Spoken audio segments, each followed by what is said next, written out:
Bonjour, bonjour.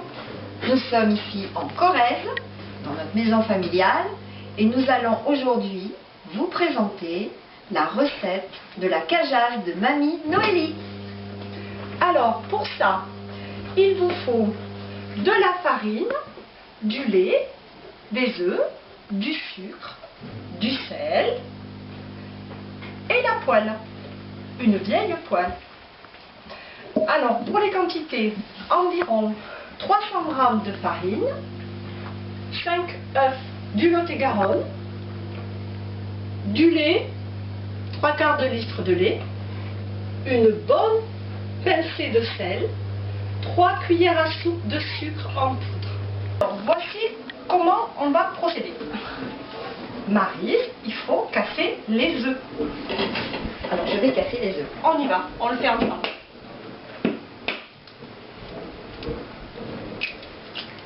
Il faut savoir que cette recette est appréciée de toute la famille. Et bien entendu, plus tard, à consommer sans modération. Voilà, alors, il faut mettre la pincée de sel, tout le monde en a entendu parler, à la Mamie Noélie. Donc ne pas hésiter. Voilà. Allez Maryse, on mélange.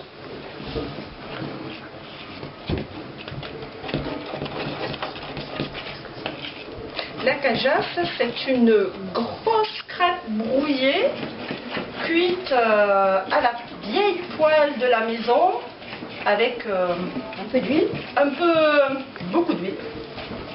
Mais bon, il faut ce qu'il faut. Allez Maryse, un petit peu de lait? Oui, allez, on peut y aller. Hop. On commence à mélanger.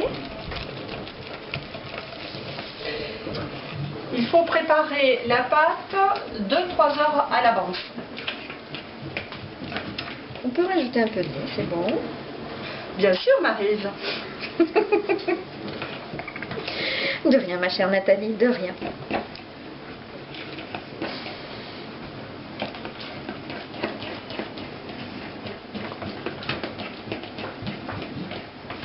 Il faut des bons muscles.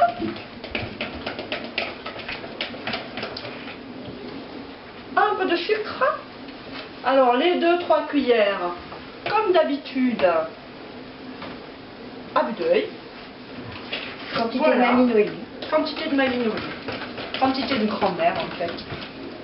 Tout à vue d'œil, comme ça. Dans chaque maison, il y a pratiquement toujours une Mamie Noélie. Voilà. Allez Maryse, on remue.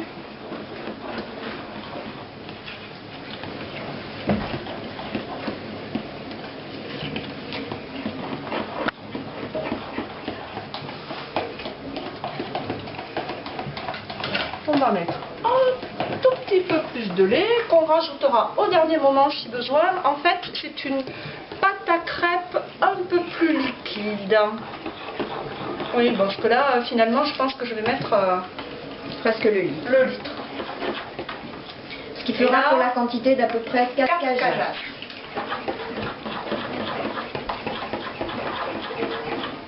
Voilà. Et maintenant, nous allons laisser reposer cette pâte pendant 2-3 heures. Voilà, donc pas de grumeaux, une pâte bien liquide. Et on vous fait voir tout à l'heure la cuisson. Facile, non?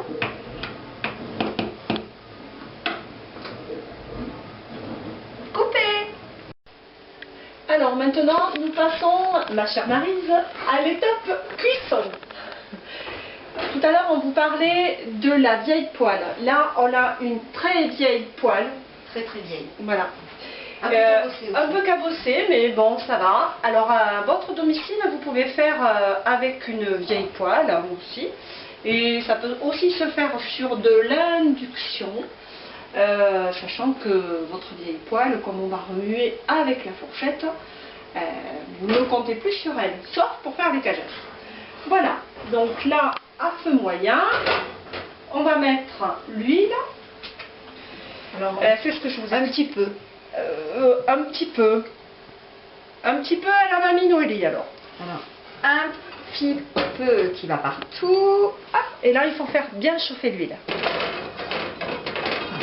Me tiens chevet. On attend que l'huile chauffe. Alors, j'ai rajouté pas mal de lait, donc il y a un bon litre de lait. Voilà ce que ça donne au niveau de la texture, donc c'est très liquide. C'est un peu plus liquide qu'une pâte à crêpes. La poêle est bien chaude et je verse doucement la pâte.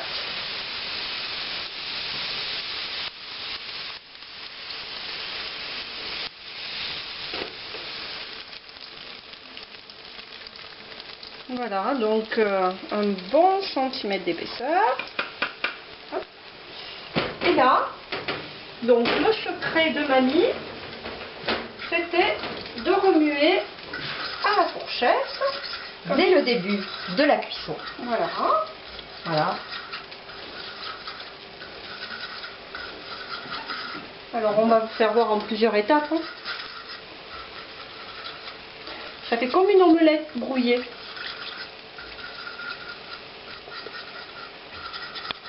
Alors voilà, je vérifie, elle se tient.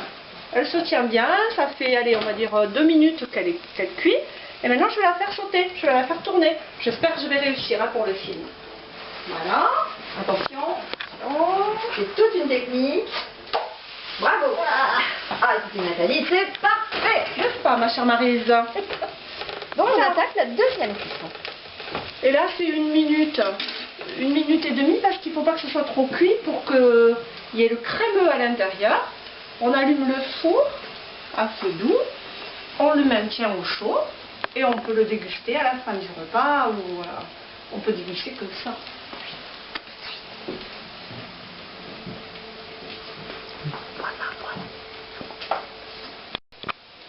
Voilà, c'est cuit et maintenant on va le mettre sur le plat de service. Voilà, tout est parfait. Alors, il ne nous reste plus qu'à déguster. Alors, comme on est en vacances et qu'on aime bien le local, on prend le loupé des grilles, qui est un apéritif à base de pissenlit, accompagné du bisou de Curmonte, une confiture locale. Et puis, pour les jeunes, les inconditionnels, il y a toujours la pâte à tartiner et puis toujours aussi le sucre. Voilà, l'instant est toujours magique. Et puis il y a toujours un moment convivial de tous. Et il faut faire ça en famille avec la famille Moulin. Régalez-vous bien. Régalez-vous. Bisous.